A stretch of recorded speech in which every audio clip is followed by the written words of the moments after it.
Good morning students. 10th క్లాస్కి సంబంధించి last 23/9/2023న మనకి హిందీ అసెస్మెంట్ ఒకటి జరిగింది. దానికి సంబంధించిన ఆన్సర్స్కి ఒకసారి చూస్తే ఫస్ట్ క్వశ్చన్ ఆన్సర్ మే. ఇవన్నీ ఫస్ట్ క్వశ్చన్ నుంచి 10th క్వశ్చన్ వరకు కారక్ చిహ్నాలకు సంబంధించినవి.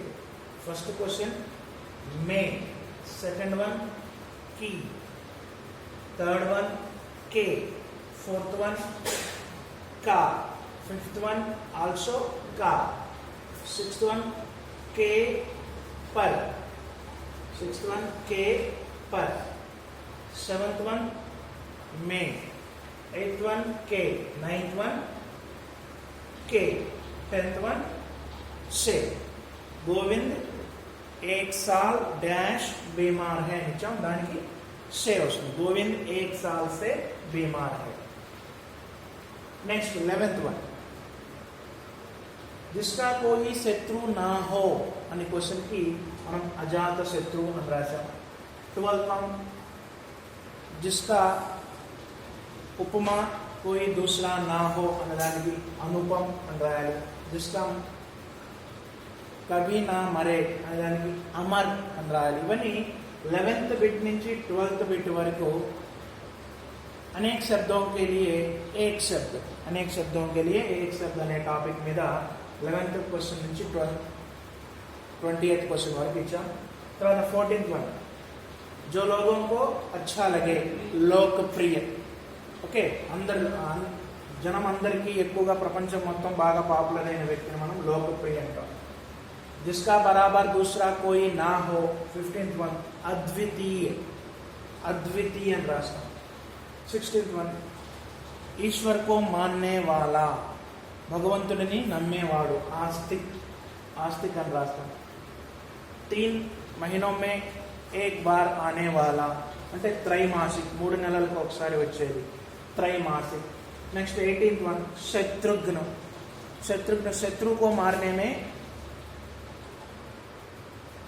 शत्रु को मारने में माहिर शत्रुघ्न अंटाम. ओके, नेक्स्ट चारों तरफ जल से घिरा हुआ भूभाग 19 चारों ओर जल से घिरा हुआ भूभाग అంటే 4 వైపులా వాటర్ తో ఉండి మధ్యలో భూమి ఉంటే దాన్ని మనం టాపు అంటాం. 19 20th जिसको छूना वंचित हो 20th బిట్ जिसको छूना वंचित हो ఒక వ్యక్తిని కానీ ఒక వస్తువును కానీ మనం అంటుకోవడానికి వీలు లేని దాన్ని మనం ఏమంటాం అస్పృశ్య అంటాం. అస్పృశ్య.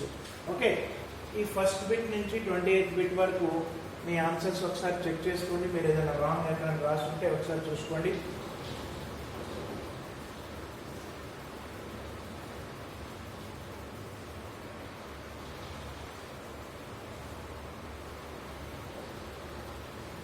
చూడండి, మన లాస్ట్ క్లాస్లో అనేక శబ్దों के लिए एक शब्द ప్లస్ ముహావరే ఈ టాపిక్స్ గురించి నేర్చుకుంటున్నాం. ఇప్పుడు సమాస్ గురించి నేర్చుకున్నాం ఈ క్లాస్లో. ఈ సమాస్ అనేది మనకి ఎగ్జామ్ క్వశ్చన్ పేపర్లో క్వశ్చన్ నెంబర్ 5 కింద ఇస్తారు.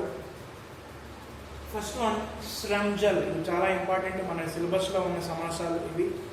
ఓకే, ఇవి చాలా ఇంపార్టెంట్, చాలా కేర్ఫుల్గా రాసుకోవాలి నోట్స్. శ్రమ్జల్ श्रम से उत्पन्न हुआ जल. ఓకే, శ్రమ్ సే ఉత్పన్న హువా జల్. ఇది ఈ శ్రమ్ జల్ అనే పదాన్ని సమస్త పద్ అంటాం. దీన్ని శ్రమ్ సే ఉత్పన్న హువా జల్ పసీనా. మనం కష్టపడటం వల్ల మన బాడీలో నుంచి వచ్చే ఆ వాటర్ని మనం ఏమంటాం పసీనా అంటాం, స్వెట్ అంటాం, చెమట. శ్రమ్ సే ఉత్పన్న హువా జల్. దీన్ని మనం విగ్రహ అంటాం, విగ్రహ. దీని పేరు సమాస్ పేరు బహువ్రీహి సమాస్. ఓకే, మనం ఒకటి కంటే ఎక్కువ అర్థాల గురించి తెలియజేస్తుంది కాబట్టి శ్రమ్ జల్, శ్రమ్ సే ఉత్పన్న హువా జల్, పసీనా అనే వేరే అర్థాన్ని గురించి తెలియజేస్తుంది కాబట్టి ఇది బహువ్రీహి సమాస్ అయితే. నెక్స్ట్ నభ్తల్. నభ్తల్ అనేది సమస్త పద్. దీన్ని విగ్రహ వాక్యం రాస్తే నభ్ ఔర్ తల్, నభ్ ఔర్ తల్. ఓకే, దీంట్లో 2 పదాలు ఉన్నాయి. 2 పదాలని ఒక కంజంక్షన్ అనేది డివైడ్ చేసింది కాబట్టి ఈ నభతల్ అనేది ఒకే పదంని ఇచ్చి సమస్త పదాలు ఒకే పదంగా ఇచ్చారు. దీన్ని ఔర్ అనే కంజంక్షన్ రెండు పదాలుగా డివైడ్ చేసింది కాబట్టి ఔర్ అనేది ఇది ద్వంద్వ సమాసం అయింది. రెండు పదాలు ఇక్కడ ఇంపార్టెంట్ పదాలు నాకు ఔర్ కాబట్టి ఇది ద్వంద్వ సమాసం. తర్వాత భుజ్బల్, భుజ్కా బల్, భుజాల బలం. ఓకే, భుజ్బల్ అనేది సమస్త పదం. ఇక్కడ భుజ్కా బల్ అనేది విగ్రహ समास వచ్చరికి तत्पुरुष समास. नेक्स्ट पेड़ पौधे, पेड़ और पौधे, पेड़ और पौधे द्वंद्व समास. पेड़ और पौधे ఇక్కడ కూడా पेड़ पौधे అనే ఒకే పదాన్ని पेड़ पौधे గా రెండు పదాలుగా డివైడ్ చేసింది और అనే కంజంక్షన్. ఇది ద్వంద్వ సమాసం.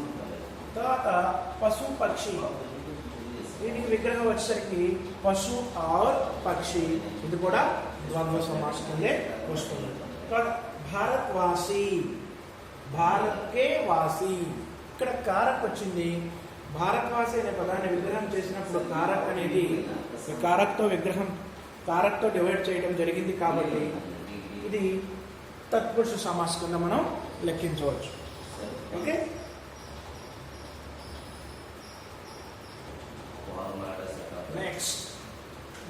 నెక్స్ట్ సమాస్ చూడమా. 7th వన్ జీవన్ జ్యోత్, జీవన్ జ్యోత్ ఇది సమస్త పద్ వచ్చింది. ఇది వచ్చేసరికి సమస్త పద్ జీవన్ కి జ్యోత్. ఇక్కడ కూడా జీవన్ జ్యోత్ అనే పదాన్ని డివైడ్ చేయడంలో విగ్రహం చేయడంలో మనకి కారక్ అనేది యూజ్ చేయడం జరిగింది కాబట్టి ఇది కూడా తత్పురుష సమాసం అవుతుంది. తర్వాత భవసాగర్, భవరూపీ సాగర్. భవ అంటే కష్టాలు, దుఃఖాలు, దుఃఖాల లాంటి, రూపి అంటే లాంటి, లాంటి అంటే పోలిక జరిగింది ఇక్కడ, పోలిక. ఓకే, భవ అనే సాగర్ అనే రెండు పదాలకి పోలిక జరిగింది కాబట్టి ఇది కర్మధారయ సమాస్ అవుతుంది. సాధు సంత్, ఇక్కడ పశు పక్షి పేడ్ పౌధే లాగానే ఒకే పదాన్ని ఇక్కడ రెండు పదాలుగా ఔర్ అనే కంజంక్షన్ డివైడ్ చేసింది. సాధు और संत द्वंद्व समास. నెక్స్ట్ చరణ చిహ్న, చరణ చిహ్న, చరణం కే చిహ్న. ఓకే, పాద ముద్రికలు అంటారు తెలుగులో, పాద ముద్రికలు, చరణం కే చిహ్న. ఓకే, ఇక్కడ కూడా చరణ చిహ్న పదాన్ని విగ్రహం చేయడంలో కారక్ని యూజ్ చేసుకున్నాం కాబట్టి కారక్ వచ్చింది కాబట్టి ఇక్కడ కూడా తత్పురుష సమాస్ అనేది వస్తుంది. ఓకే, ఈ 10 సమాస్ ఎగ్జాంపుల్స్ బాగా పర్ఫెక్ట్గా చదవండి.